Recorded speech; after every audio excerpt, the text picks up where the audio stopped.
I know you gonna dig this.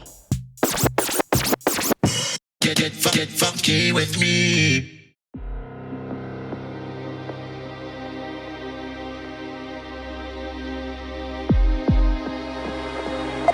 Requesting assistance. We have a possible 211 in progress at the Bank of America.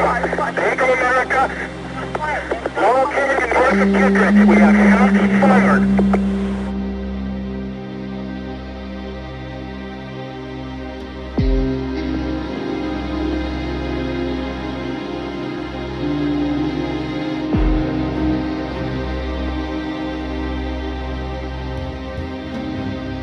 Now 10-1 has been notified. Everybody stay down. Rapid automatic fire. They're panning the area with fire. This officer needs help. Shots fired. Fully automatic weapons for fire. Officer needs help. 1540 is requesting help. 1540 your location. I'm at the bank.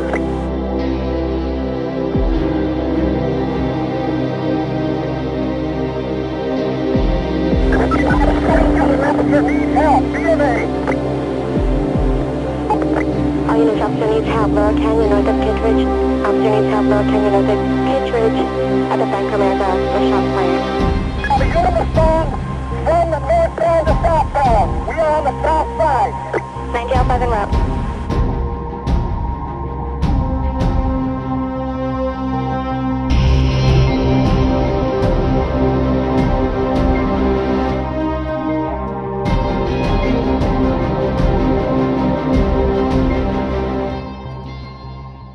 What's going on, everybody? How you doing today? So here I am in North Hollywood. North Hollywood. Does that ring a bell? The North Hollywood shootout.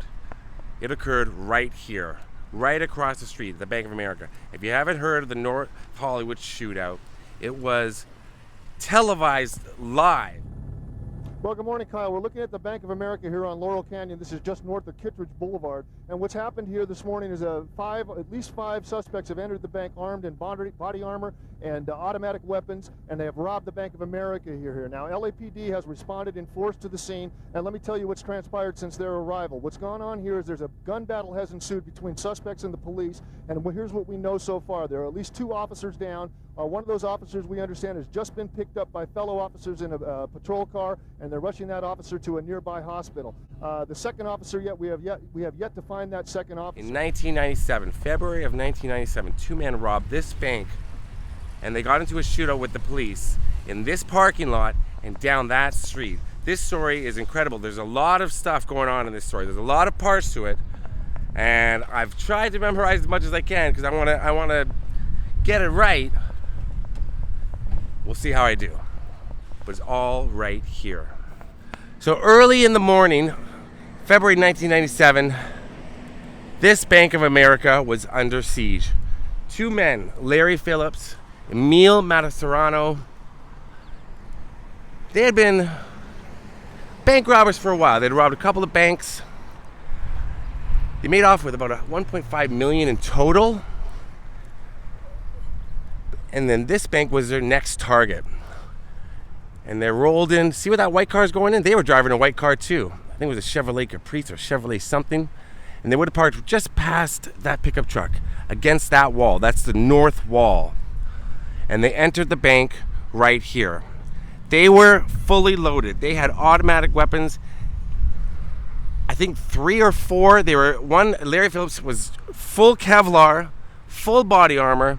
Now the other one, Emil Matasareanu, didn't do such a good job with his body armor, left his legs uncovered, but he had a steel plate covering his major organs. They entered through that door right there.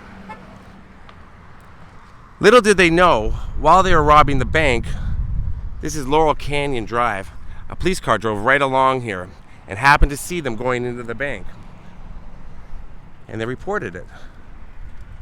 Now, the 2 bank robbers, they didn't just go up to a teller and give a note. Not like that. No. They went in, they shot up the place, they got the bank manager, and they went into the vault. They shot the vault open, but there was less money than they thought.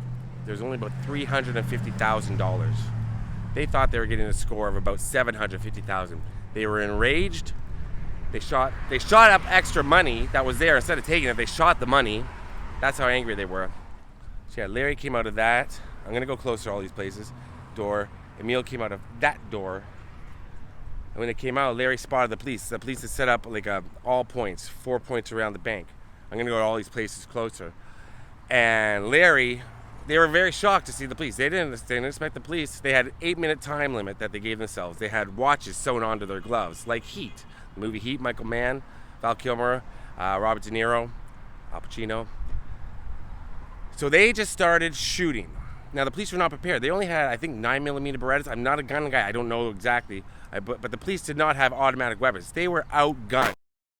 But right from that door right there, that's where Larry Phillips started shooting. So right there, he started shooting. And now, you see around me, this is just a strip plaza right across the street. The police had taken up shelter right behind this key kiosk, which is still here. Right there, they had taken up shelter behind there. That was where a lot of the shooting was coming from. So Emil was shooting from this door, and Larry shooting from that one, where those two gentlemen are coming out. So I was shocked that this kiosk is still here. This key kiosk. Built. And I was talking to a lady that works in here, Lisa. Thank you, Lisa. She works down in this area here, and she said it's all been rebuilt. There are no more bullet holes. But apparently there's some bullet holes down the street that I'm going to take you down. But that dentist's office, one of the cops that was injured was taken there, right above. Now, it didn't take long for the news to find out what was going on, and if you know anything about California, Los Angeles, the media gets to a place pretty fast and started covering it, and it aired live. So the shootout was aired live on TV, and it was thankfully not one of the deadliest, but definitely the biggest. Now, look down there. There's a Del Taco. Police set up behind there. And at that intersection where those cars are coming through right now, police had stopped traffic and were behind cars there as well. Same with that way, the kiosk, around back, and especially in a house just around the corner here. I'm going to go show you now where their car was parked and where they made their getaway. So here I am on the other side of the street. Now the Bank of America is right here, and there's the disabled parking spots right there, and that's where they parked. So their white car was parked there. And right behind me, that house there, the police is set up behind that wall. So they also use that Del Taco wall as a bit of a barrier right straight ahead. And it's at this intersection where 2 cop cars and a bystander was shot right here.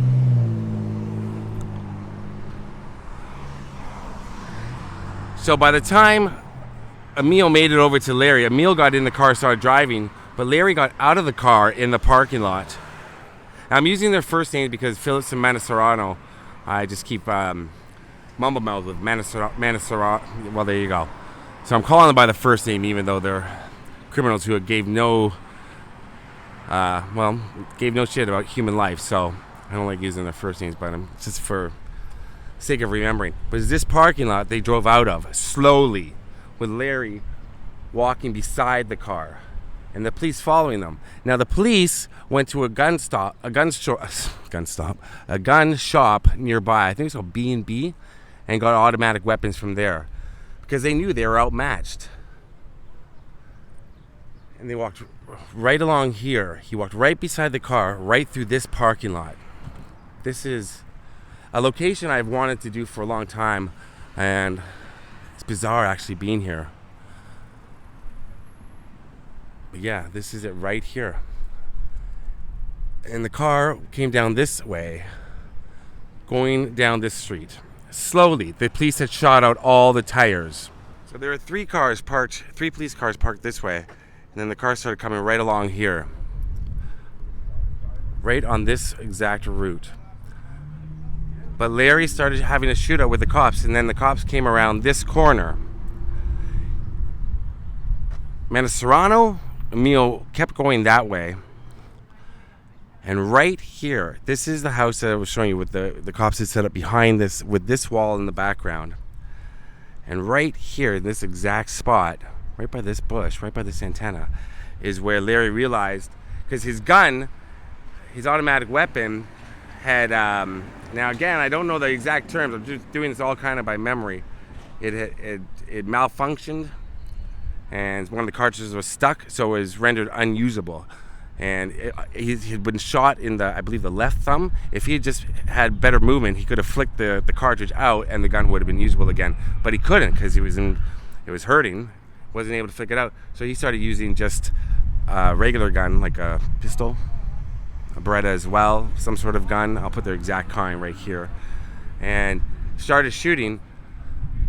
But he realized right at this corner, right where I'm standing, this is where he realized he was outgunned, outmanned, shot himself, all on live TV, right here. And people have said that there's still bullet holes here. I don't know if that's the case. I don't know if these are. They just look like regular chips. I don't see any bullet holes in the wall. But it was right here. This is where the first gunman, Larry Phillips, who was the mastermind, where he took his own life, right here. Matasareanu kept continuing up this street, and I'm going to take you all the way up this street right now, show you where the final gun battle took place in the North Hollywood shootout. And actually, we'll do it in real time. We'll walk along, because it's not too far. It was bedlam. I mean, there was 911 calls. There was the police radios were going crazy. Officers down. A few officers were injured, and bystanders, like I said. So the Bank of America, again, right there. That's where the first gunman was shot. And slowly going down this street is where Emil Matasareanu tried to, once he realized his car was not usable, he started firing at a Jeep truck that was coming towards him. I'm going to take you to that right now. It's a little further down than I thought, I think. Well, it's a lovely day for a walk.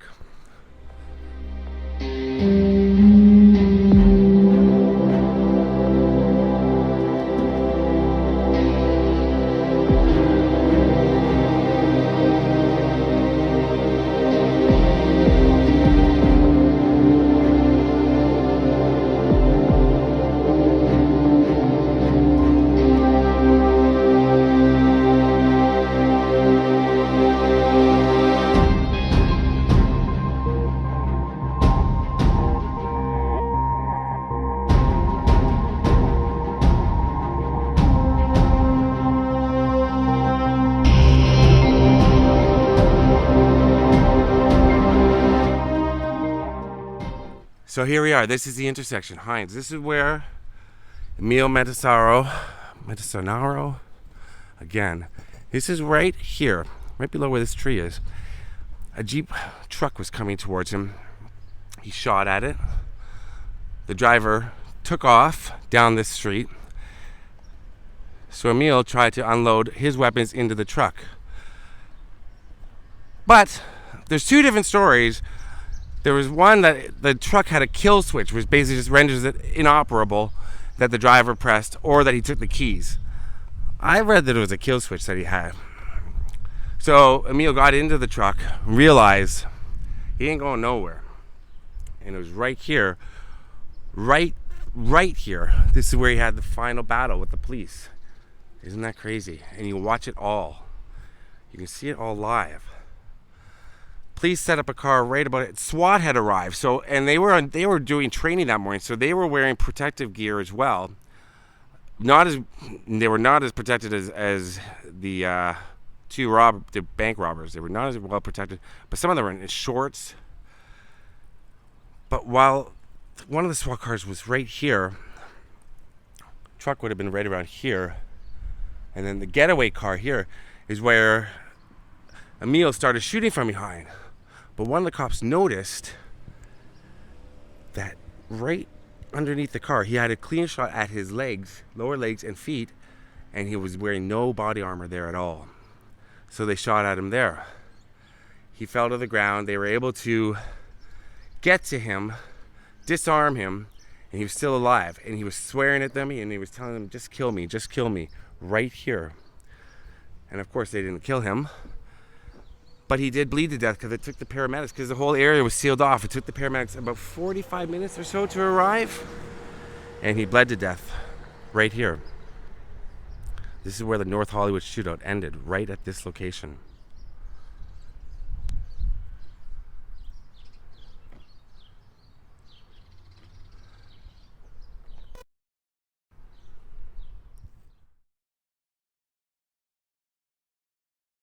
Now there is the Los Angeles Police Museum, and you can actually see one of the police cars still that was completely shot up, and you can see everything that the two bank robbers, Larry Phillips and Emil Matasareanu, were wearing.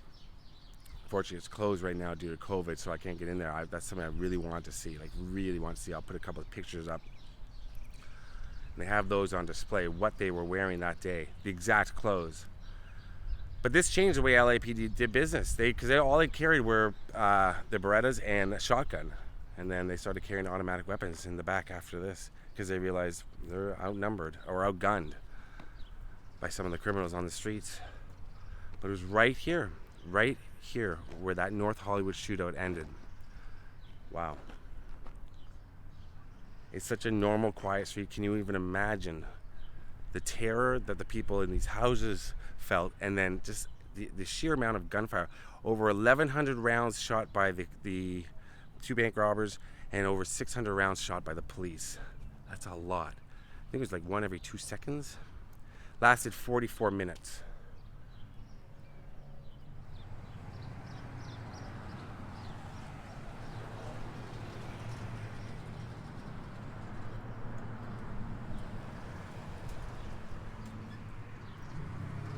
And that's the story of the North Hollywood shootout. February 1997, ended right here. Started way up there. That was a long walk for me. If you've watched my channel before, you know I'm not a fan of walking, although that's all I do is walk for this channel. And it's hot. Thankfully, the bystanders, they survived. The only casualties, fatalities, were the two bank robbers. All right. That's it. Peace out.